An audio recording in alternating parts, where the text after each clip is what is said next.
Ang trailer na ito ay rated H for honest. Ang GMA ay isang network na nananatiling neutral sa kanilang politiko pagdating sa balita. Pero sa pagkakataong ito, ang kanilang Film Entertainment Division ay lakas loob na ilalabas ang kanilang boses. Galit sila sa lahat. I hate that. Oo, ang tiwala. Just keep watch on the vote. Paulit-ulit. Putang ina. Balota. Humanda sa isang sobrang pambihirang mabentang pelikula sa Cinemalaya na kung ikaw ay isang nag-iisang sinepal sa tropa, baka samahan ka nila dahil 150 lang ang ticket pag estudyante ka. Na pinalakpakan ng buong bayan, maaaring pwedeng ilabas din ito sa Metro Manila Film Festival sa pagka-mainstream. Pero maging awkward yun, di ba? Dahil ito sa espesyal na selebrasyon na ika-50 taon ng Metro Manila Film Festival. Kilalanin si Teacher Emmy. Nasa kanya na ang lahat. Paborito siya lahat ng kababayan. Makatama. Ay ma'am, nagdi-distribute na po ng sample balot. Alam mong bawal yan. Makatama. Makatama kung magmura. Putang ina mo! Putang ina mo! At pwede kang makatama sa tigas. Alam mo ma'am, paborito kong porn yung mga teacher eh. Sige lang, tamaan mo ako ng mga magaganda mong pelikula, yan. Hindi yung tatamaan nyo ako ng mediocre na pelikula nyo tapos tinamaan nyo si Marian.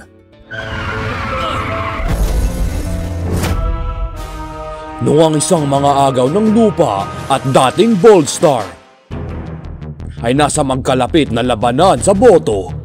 Nakasalalay kay Teacher Emmy ang kapalaran ng bayan mula sa mananalong kandidato. Si Edrelyn, ang dating artista na nalaos para maging isang masamang politiko na obvious na stand-in kay Robin Padilla. Parehas nga silang gumanap na Bonifacio eh. At si Hidalgo na binibigay ang katotohanan na lahat ng mga kandidato ay pare-parehas lang na masama. Nakadepende na lang yung may mababang ethics or yung immoral na pumapatay na. Nasa madaling salita, ang mensahe lang ay pilitin yung tumatakbo na ibigay yung serbisyo sa atin. Kahit mukhang labag na sa kalooban nila. Kahit na ang gusto mo. Sinabi mo yan eh. Hindi lang si Teacher Emmy ang nasa panganib. Ang kanyang anak na si Enzo ay hinuli ng mga pulis na ito sa walang rason. Pero ang isa sa mga pulis na yon na si SPO1 Morales ay tutulong kay Enzo na iligtas ang kanyang nanay na walang personalidad maliban sa mabait na pulis siya at bading. Na hindi ako mahilig sa babae. Tapos pinantay niya nga rin pala yung kapwa pulis niya. At hindi niya yung napalagutan. Parang pinagsama lang yung dalawang nakaranggang panin ni Royce Cabrera sa isang presyo. Kaya subaybayan ang kwento na naganap sa kung anong taon pa ba uso yung deboton na Nokia. Dahil kung naganap ito sa panahon ngayon, tungkol ito sa dalawang bading na ito na nag-aaway sa Twitter.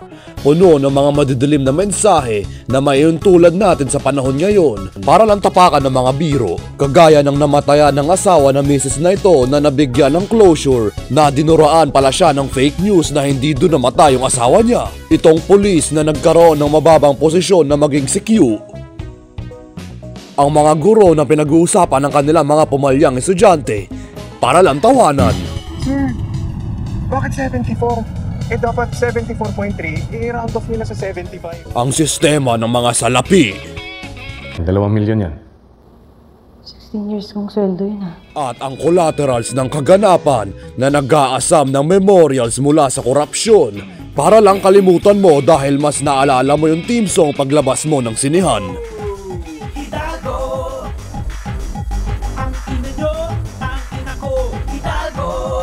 Alam nyo ba na pag tinawanan nyo yan, ay parang tinawanan nyo na rin yung sarili nyo na nabuwasan yung pera mong panggamot pag baka sakaling nagkasakit ka? Starring Tangay-tangay ko, nakakandado sa aking kamay. Tangay-tangay ko, ihampas sa ahas. Crocodile Jones, Will You Catch Me? Reverse Jericho Palacios, I am Sasa Fierce. ang tanging ina niyong lahat, Teacher YTT. And connection server pag binuksan nyo ang grinder. Tawagin nyo lahat ng mga bakla! Super Inday and the Golden Balot. Magpakatotoo tayo, tatakbo pa rin si Edralyn kahit na skandalo na siya.